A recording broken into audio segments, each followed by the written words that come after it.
If there's one soil amendment that keeps showing up in ancient farming practices, modern research labs, and cutting-edge regenerative gardens, it's biochar. You've probably heard the word tossed around, maybe as a carbon sponge or a miracle soil fix, but honestly, few gardeners truly understand why it works or how to make it properly.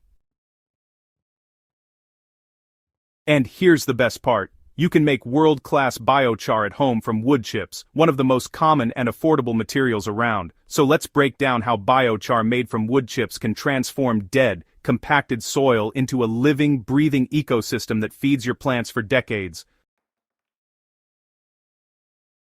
Before it became a buzzword, biochar was an ancient soil-building secret. Indigenous farmers in the Amazon basin created a rich black soil called terra preta over 2,000 years ago. Even today, that soil remains dark, fertile, and full of carbon, all thanks to the biochar they made from charred plant material.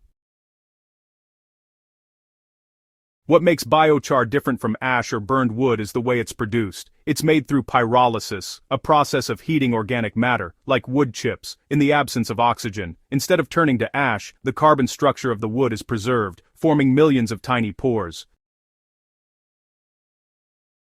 So, those pores are what make biochar special. They kind of act like apartments for microbes, holding water, nutrients, and all those beneficial organisms right where roots can easily access them. Once you charge biochar with organic life, it really becomes a permanent home for soil fertility.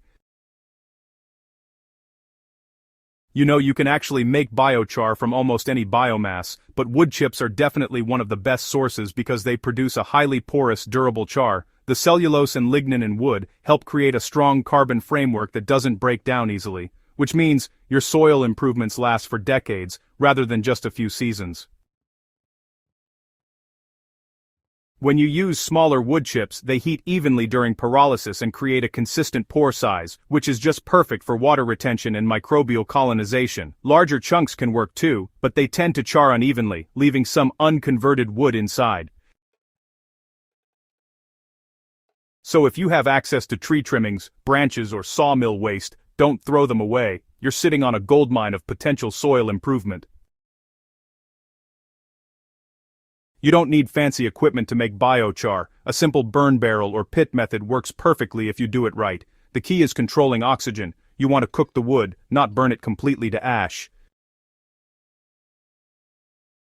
Start by filling a metal barrel or pit with dry wood chips. Light it from the top, allowing the fire to move slowly downward. As the top layer burns, it uses up oxygen and protects the lower layers from full combustion. When the flames die down and you see glowing embers, quench it immediately with water to stop the burn. What's left behind is raw biochar, lightweight, jet-black pieces of carbon that snap easily when crushed. At this point, it's not really ready for soil just yet. In fact, fresh biochar is actually too pure. It can temporarily tie up nutrients. That's why, you need to charge it before use.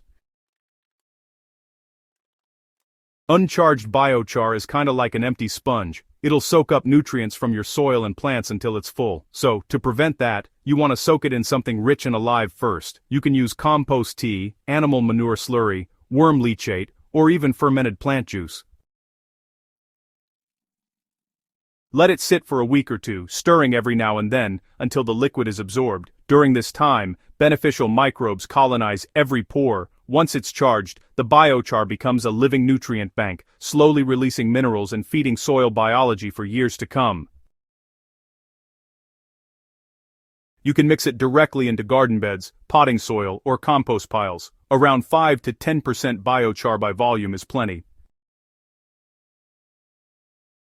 Unlike compost, which breaks down in a few years, biochar remains stable for centuries. Its structure resists decay but keeps cycling nutrients and moisture through microbial activity.